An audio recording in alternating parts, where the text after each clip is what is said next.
Hi everybody, welcome back to Let's Play Narcissu. I am, as always, your incredibly smart, handsome, talented, and amazing host for this game and this playthrough. My name is DAVideo, and thank you all so much for joining me for this.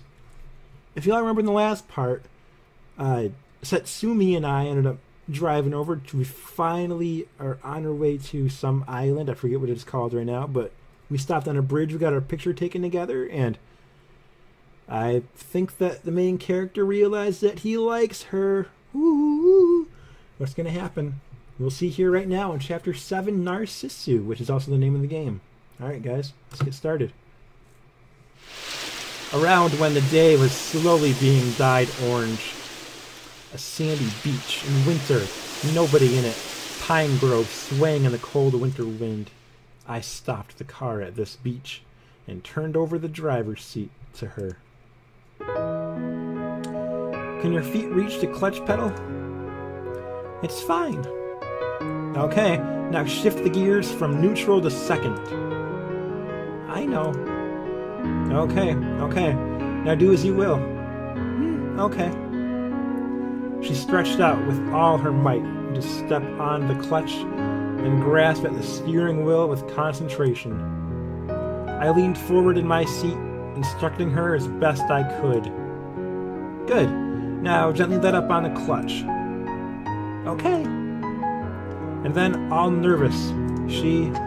Whoa! Just as I'd expected, the engine started to knock horribly. Okay, next time let up on the clutch a little more gently. Okay. She did say this confidently enough, but she really didn't have any skill at all.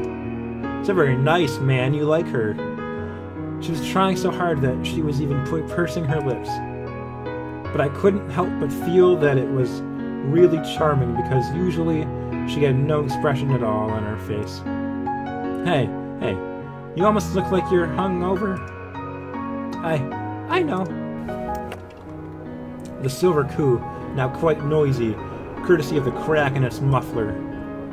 Almost like a song of lamentation arising from the beach that had no one in it. Around when the sunset had faded away into nightfall, around when the sea breeze had changed into a land breeze. Before we knew it, the enormous moon had risen in the night sky. It looks like you've more or less gotten the hang of it. Yeah. Along with this reply, she smoothly shifted into third gear. Her foot on the clutch was smooth and sure, and she had free run of the entire narrow sandy beach.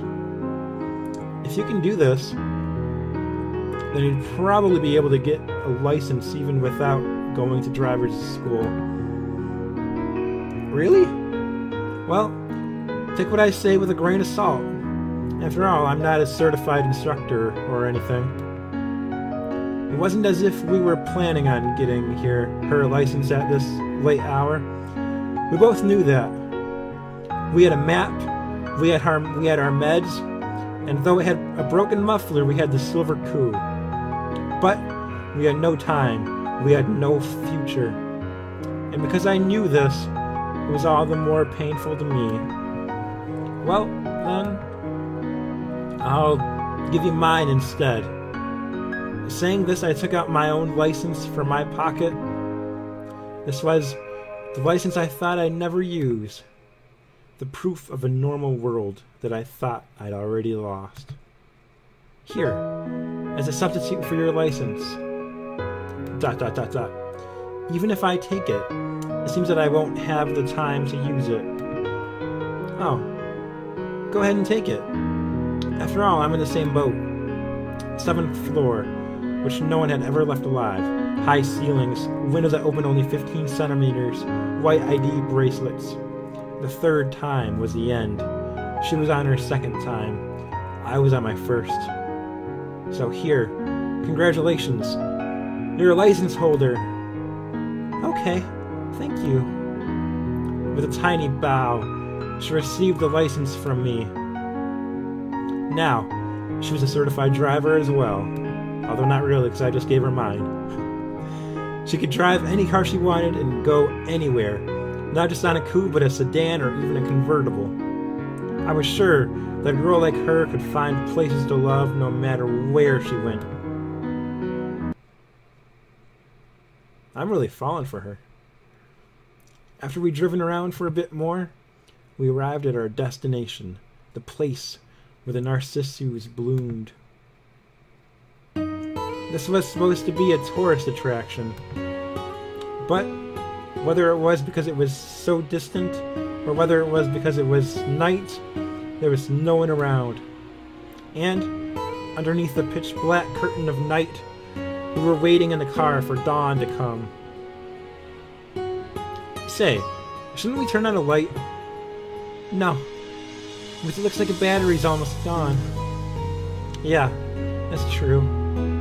A totally dark cabin, the motor turned off. Only the dim panel lights to reflect our wan, self-same profiles. Not a single word exchanged as we waited for dawn inside this car, devoid of any other light or sound. And the pile of clothing to be washed in the back seat, thick jeans and sweaters and a few hand towels. We had grabbed a bunch of those things and spread them on top of ourselves, since we had no blankets. It's cold, huh? Yeah. You can come closer if you want. What? It's okay, so come on over. I looked at her shivering in the passenger seat and offered her my empty lap. Ah, he does like her. It's probably warmer this way. ... Not really, I'm fine. She was shivering even as she said this. Our breaths were frosting. She was obviously bluffing. Or is it that you want me to come over because you're cold? Well, that's fine too. ... Very well then. Aww. Aww. Guys, I'm a sucker for romance. So this is really cute for me. Oh well. She squirmed over to where I was, and then diffidently curled up in my lap. See? It's a little warmer this way, right? Yeah. The windshield frosting over from the cold outside air. We could now see nothing past its white icy overlay. But it would be dawn soon enough, and when the time came, we'd see white flowers spring to one side of us. Gradually, night gave way to dawn. The rising sun rendered the sky purple and then white. And along with the dawn, so many white flowers spread themselves out before us. Hey, look at that! Radiant whites and yellows appearing where there had only been darkness before. Before we knew it, we'd come out of the car and we're staring at the scenery. It's incredible. Yeah. A countless number of narcissi spreading out as far as the eye could see. The virgin white of the flowers amplified by the morning dew. Descending like a carpet that led into the ocean itself. And, in the midst of our exchange of words, and our breaths frosting white in the chilly air, we'd come a long way since that day that we saw these same flowers on that boring TV. We'd come all this way, despite the fact that we'd had no plan or destination. These are exactly the ones. How nice, huh? Yeah. Identical to the very last. Then that's great. I didn't really know what the distinction was, but those absolutely beautiful flowers on TV that day, when compared to those, the ones before our eyes weren't as big or as well shaped. But they were alive, here and now, in this place. They're beautiful. Unclear, boring, ordinary, but a cold and unrelenting reality that answered to no one. In this world so filled with things that could not be seen, in this world so filled with things that could not be touched, here and now, right before my eyes, there lived something that I could see and touch. And right here as well, the shards of all things unseeable were scattered everywhere. Hope. That's what they love, is hope. The falling snow coming down out of the pure white January sky. The 31st of January on a Ouija Island. It had been 2 days since, but we were still here. We couldn't leave. Hey, are you okay? Yeah, probably. Her condition was rapidly worsening. She had tilted her seat back all the way down, and we were mainly staying one place to let her rest. She'd taken her medications, but they'd had no effect, and her condition did not improve one whit. But we were inhabitants of 7th floor. It was her second time already in the first place, so it was not surprising that something like this might happen. Hey, do you want to go back? ... Do you? Yeah, just a little. 7th floor or home? I don't know. What I didn't know was that it would come to this sooner or later, and my fate would not be much different. But it was incredibly tough for me to be able to do nothing but be by her side. February 2nd, Ouija Island. Rain. They did not seem likely to let up. Drops of water falling from the twilight sky. The glistening white narcissi in the rain, visible from the car window. Hey, you know? I pointed at the white flowers visible in the windshield as I said this. You said that those were narcissus, right? Yeah. The original word is narcissu. Narcissu. There was another word I was reminded of. Funny, since I thought that it was unique up until now. You mean as a narcissist? Yeah. It originally comes from the legend. So there are many different interpretations. And she slowly began telling me the story as I looked and listened in admiration. Narcissus was loved by all. The young nymph Echo was one of those who loved him. But Echo could do nothing but repeat the words that other people spoke to her. Repeat the words? Yes, and so, if Narcissus didn't tell her I love you first, she could never tell him her feelings in return. She continued her story desolately with a sorrowful voice, her eyes looking far into the distance, somewhere, just as they had before all of this. But he'd never say those words. Echo's wish would never come true, no matter how hard she dreamed or prayed for it. In the end, she placed a curse upon Narcissi, so that he would fall in love with his own self, with his own reflection in famous waters.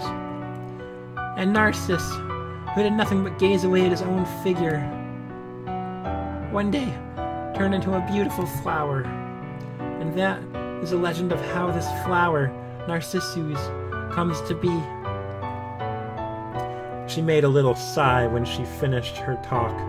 I'd also grown sad just by listening to it. Echo, who could never fulfill her wish. She didn't seem all that different from us. So what happened to Echo after that? Nothing, because she'd already disappeared by the time she'd cast a curse. Disappeared? What meaning was there in that? She disappeared without the curse accomplishing anything? She disappeared having caused only pain for Narcissi? Is something wrong? No. But, you know, you're different. What? You asked me yourself some time ago whether I cursed my own fate, the one I couldn't do anything about. ... Yes, because I had given up.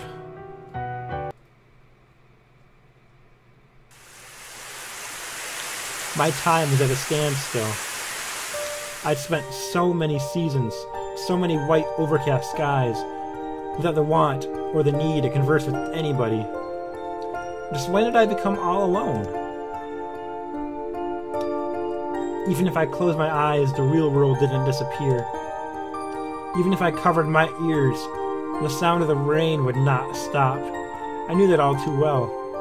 The bikini swimsuit, the emerald sea, the swimsuit model smiling radiantly on the magazine cover. I didn't think I was jealous of anything of that. In my world of closed eyes, I could go anywhere I wanted, even without a car or a map. Even if these huge scars weren't already constantly reminding me. Even if I was the echo to the Narcissu that was this reality. I'd never yearn for it. I'd never curse it.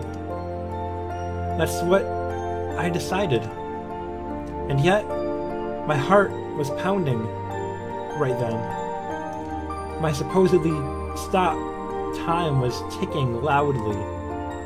Even though I knew that at this late hour, the end was coming and that there was nothing to be done about it. I knew that my scars were about as deep as they possibly could be, and that they required much time to be fully healed. But if I were to wait patiently for that long time, was I then to be denied any hope of recovery? In that case, what was to become of me in my 22 years of life?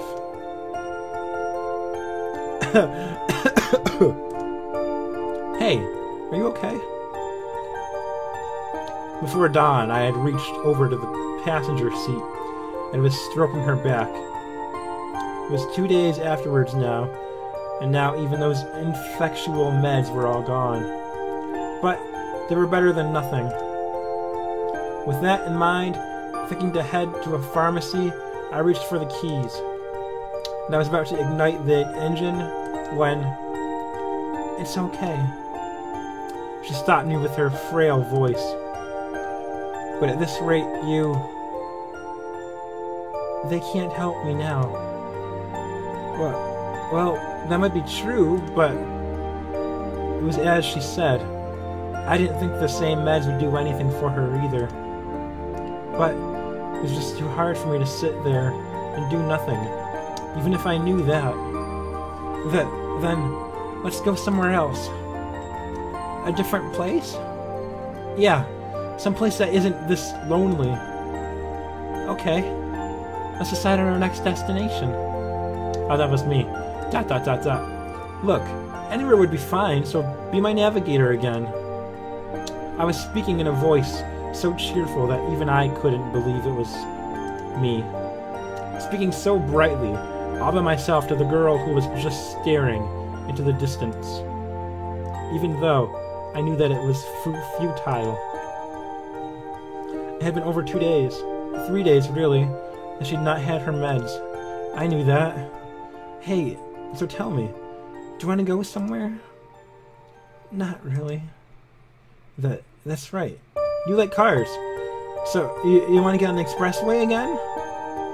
Not really. ... Then how about new clothes? Let's go buy some. You want some too, right? ... Not really. What do you mean, not really? With that, she went back to gazing out the window. She wasn't looking at the Narcissu, but once again into the faraway distances. So that oh-so-rare, sour, bashful expression was no longer even a possibility.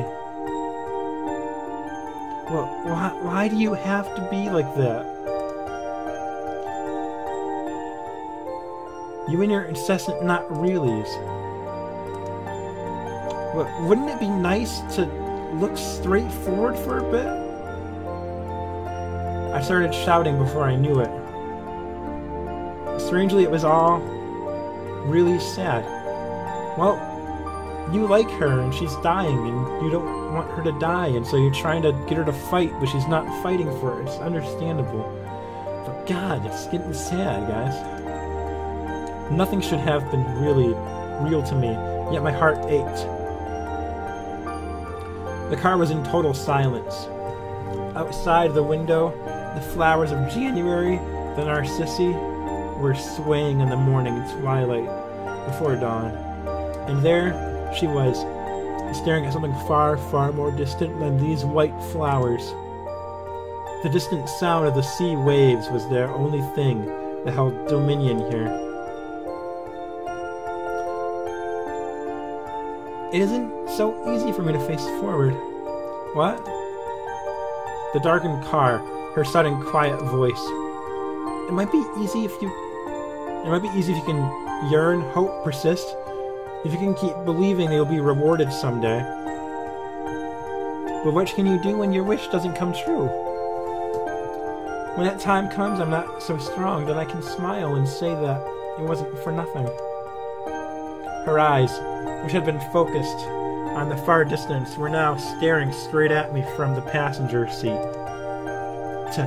The only thing I can do is to give up from the beginning. Wish for nothing. Observe myself coldly. Tell myself it's all useless. That's all I can do. No, you gotta believe. You have to fight. You have to fight. Come on.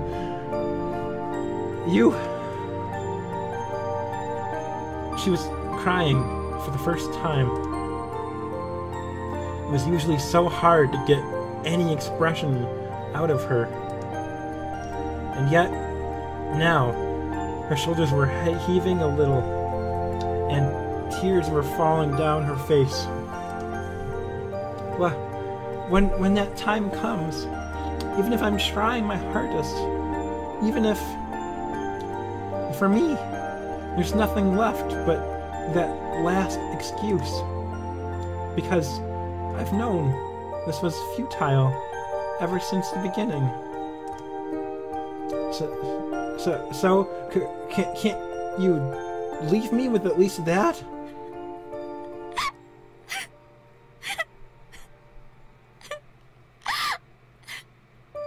The night sky visible above the windshield.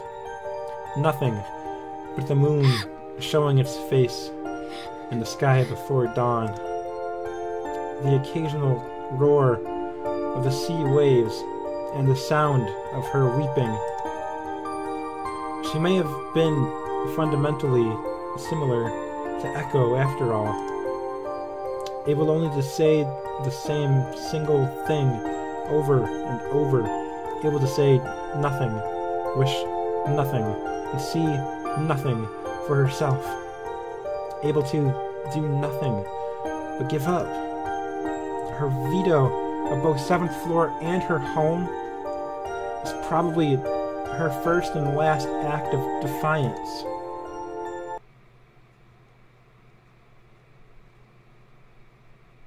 Oh my God, guys, this is just getting way sad. I feel like I was gonna start crying at the end there. I mean, holy crap. Alright, guys, I hope you guys are enjoying this series still. I know it's a lot of reading and it's a lot of me reading, but thank you guys so much for joining me for this, and I will see all of you guys in the next part. Alright, guys, take care. This is DAVideo, and I'm signing out. Bye, everybody. Hi there. My name is DAVideo. I wonder what's on YouTube.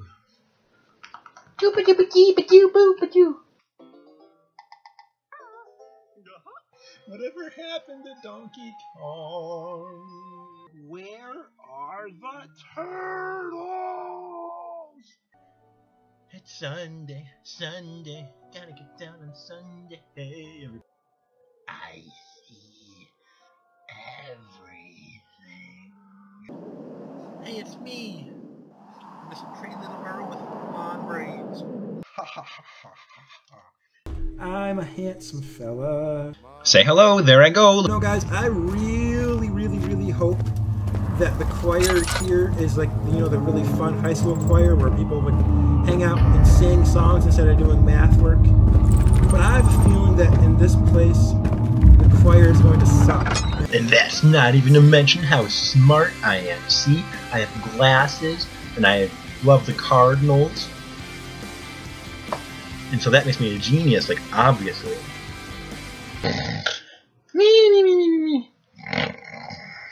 Look out, Christ, resolve. You are the best.